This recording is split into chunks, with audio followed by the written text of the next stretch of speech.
Hi guys, it's Clara the Number Explorer.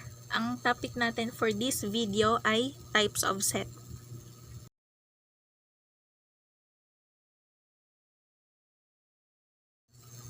So, yung unang type of set, null set or empty set. So, yun daw ay does not contain any element. Kapag ang set ay walang laman, ang tawag sa kanya ay null set or empty set. So, ang two ways para i-represent yon ay ito. Itong curly brackets na walang laman or itong bilog na may slash. Ayan yung dalawang representation para sa null set.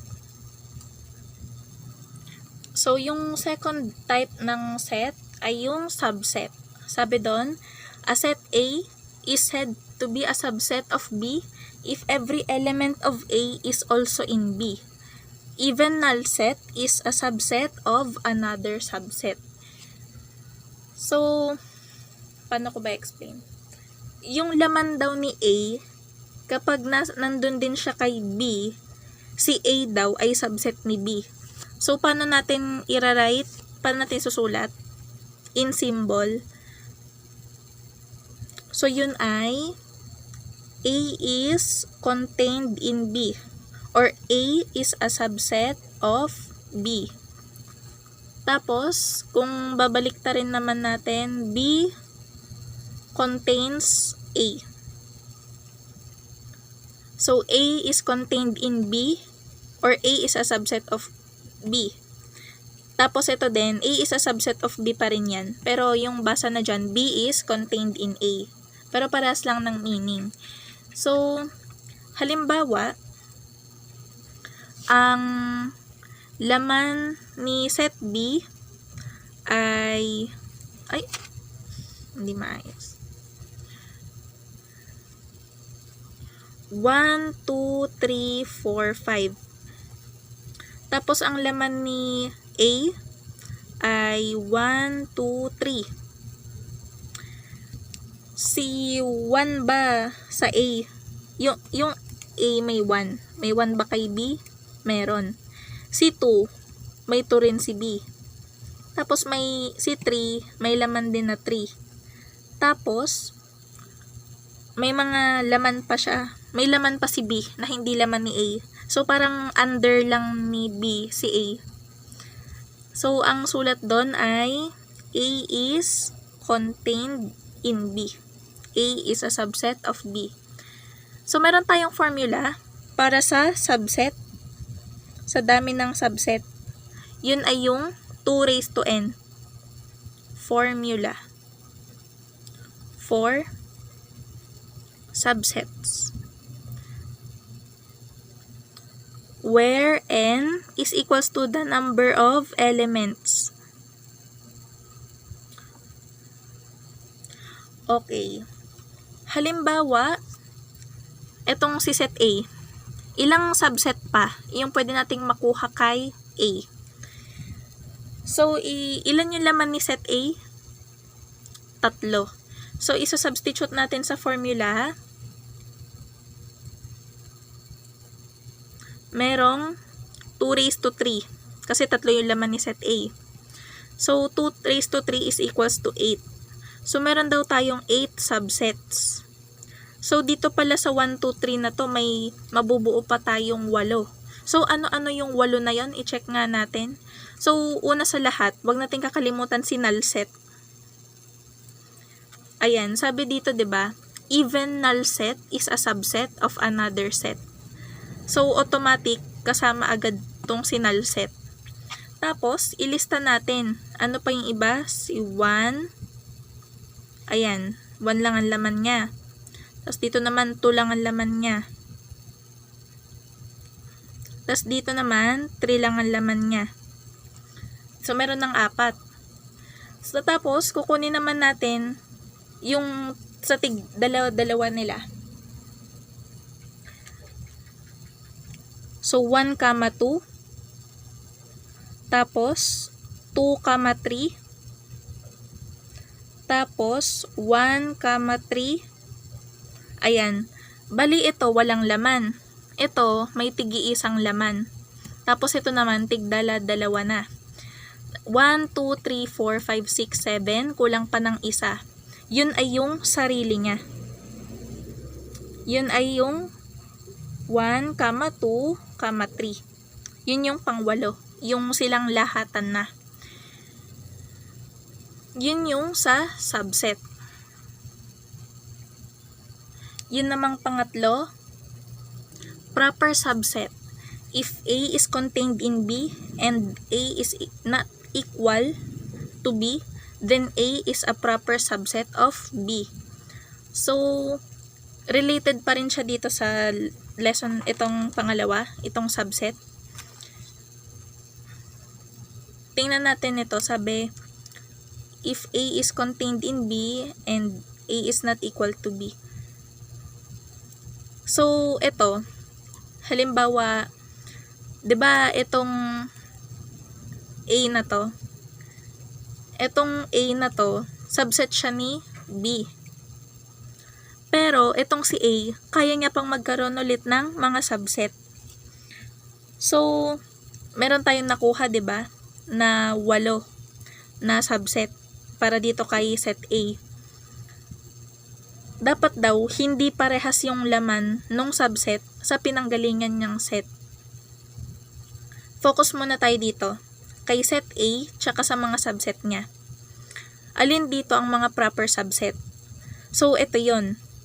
Itong null set, itong 1, 2, 3, 1, 2, 2, 3, at 1, 3. Meron lang 7. Hindi kasama itong 1, 2, 3 kasi kaparehas na niyang 1, 2, 3 ito. Sa kanila, itong 7 lang ang proper subset. So, yung formula, may may symbol siya. So, yung symbol dito ay A is a proper subset of B. So, magkaroon tayo ng example. Halimbawa, ito yung set A. Ang laman niya ay 2, 3, 5, 7. Ang B ay 2, 3, 5, 7. Ang set C ay 2, 7. At ang D ay null set. So, identify daw natin kung si B, C, at D ay proper subset ni A. So, si B, may laman siyang 2, gaya ni A. May laman siyang 3, gaya ni A. Meron ding 5, tsaka 7. Parang kinopy-paste. So, sabi, hindi dapat parehas. So, ibig sabihin, B is not a proper subset of A. Ito naman kay C. 2, 7. Si A may 2, meron ding 7. Pero, hindi kinuha ni C lahat ng laman ni A. So, ibig sabihin, C is a proper subset of A. Paano naman si D? Si D ay matik na proper subset kasi null set siya. So, D is a proper subset of A. Okay. So, move tayo sa pang-apat. Universal set. A set which contains all the elements relevant to a certain condition. So, itong universal set, siya yung parang pinakamalaking uri ng set. Sa kanya nang gagaling lahat ng kukunin nyo pang set. At ang symbol para dyan ay U. Okay, so for example, U is the set containing 1, 2, 3, ... until 100. So, siya si universal set. Tapos, galing kay universal set, magbubuo pa tayo ng mga set, ng mga parang subset. 1, 2, 55. Tapos si set B, halimbawa 23, 24, 27. So tong si A at si B, subset na siya galing dito sa universal set. Dito naman usually makikita nyo tong universal set bilang given to lagi sa exam, ganyan. So namimit niya lahat ng, parang laman na niya lahat-lahat ng related doon sa hinahanap na condition. Sunod na uri ng set ay singleton set. Singleton set. So, contains only one element. So, isa lang ang laman, single. Halimbawa, ito, 1 lang ang laman. Tapos, ito, ang laman lang red. Tapos, ito ang laman lang 25. Isa lang yung laman nila. Kaya singleton ang tawag. So, finite sets consists of definite number of elements. Ibig sabihin daw nito, set siya na kahit gaano pa kalaki, gaano kadami yung laman niyang elements, may katapusan siya. Okay, example, set A is equal to 1, 2, 3. Natapos siya agad, may 3 siyang laman. So, finite set siya. Tapos, halimbawa ay set B. 1, 2, 3, quit, tapos 100. Sobrang laki na, no? Meron na siyang 100 elements. Tapos, nakita natin tong ellipsis. Yan yung parang, ibig sabihin nun, tuloy-tuloy hanggang dito sa 100. So, kung mapapansin nyo, yung nagtapos yung set sa 100, may katapusan siya. So, si A at si B, mako-consider natin sila na finite set. Halimbawa, sabihin pa dyan, halimbawa, 1,000, 1 million, basta nagtapos, finite set pa din siya. Number 7, infinite set. A set which is not finite.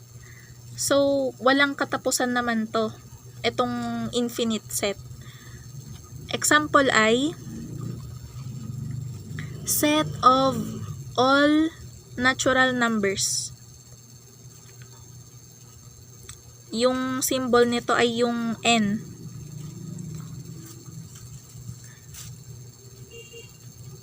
Ayan.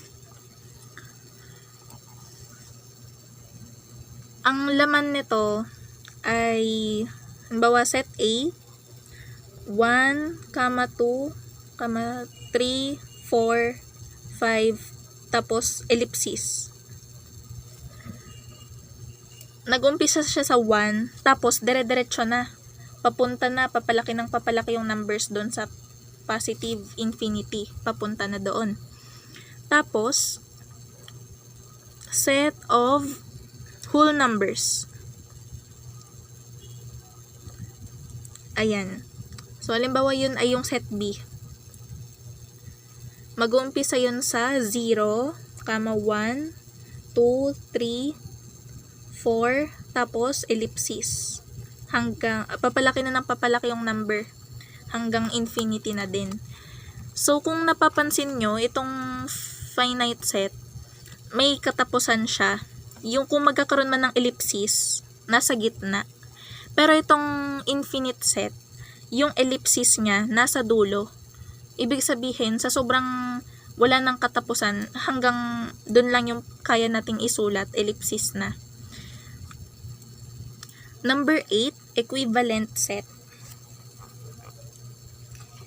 So, sets with the same number of elements. Halimbawa, set A, ang laman niya ay 1, 2, 3, 4. Tapos, ang laman ni set B ay 5, 6, 7, 8. Titingnan natin yung cardinality nila.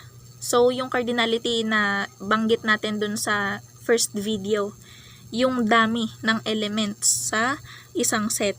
So, the cardinality of set A is 4. And the cardinality of set B is also 4. Parehas 4 yung cardinality nila. So, pwede nating sabihin na set A is equivalent to set B. Kahit magkaiba yung laman nila, basta yung cardinality ay parehas. So, number 9, equal set. They have the same elements, but the order of elements do not matter. So, example, set A, ang laman ni set A ay 1, 2, 3, and 4. Tapos si set C, ang laman niya ay 2, 3, 1, and 4. So, parehas lang sila ng laman. May 1, may 2, may 3, tapos may 4. Wala nang iba. Lahat super parehas. So, pwede natin sabihin na set A is equals to set C. Tapos, kailangan ko din palang banggitin na kapag nagsusulat tayo ng subset, kapag nagsusulat tayo ng subset, halimbawa itong 1, 2, 3, ang 1, 2, 3, equal lang din siya sa 3, 2, 1. Or kaya sa 2, 1, 3. Kahit iba-ibahin nyo yung order nila, counted as 1 lang siya sa subset. Ayun. So, uulitin. Kahit magkaiba yung arrangement ng elements nila, basta parehas yung laman nila, equal set sila. At kapag sa subsets naman, counted as 1 lang yun. Kung iba-ibahin nyo yung order ng elements. Number 10, disjoint set. Disjoint sets kasi pair sila lagi. So, the sets do not contain any common element. Halimbawa, meron tayong set D. Tapos, ang laman niya ay 4, 5, 6. Tapos, si set C naman, ang laman niya ay 9, 10, 11. Napansin natin, wala silang pinagkaparehas na laman. So, disjoint set sila. Si set D, tsaka si set C.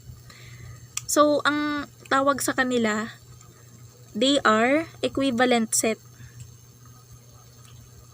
Equivalent sets, but disjoint.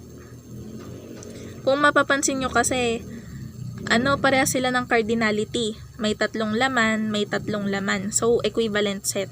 Pero dahil walang pinagkaparehas, disjoint din sila at the same time. So, yun yung conclusion natin para sa types of set. Kung may questions kayo, clarifications, you can comment down below. Please like this video and subscribe if you haven't yet. I-share nyo din sa classmates and friends nyo para mas marami pa tayong marating na estudyante. Thank you. See you sa next video.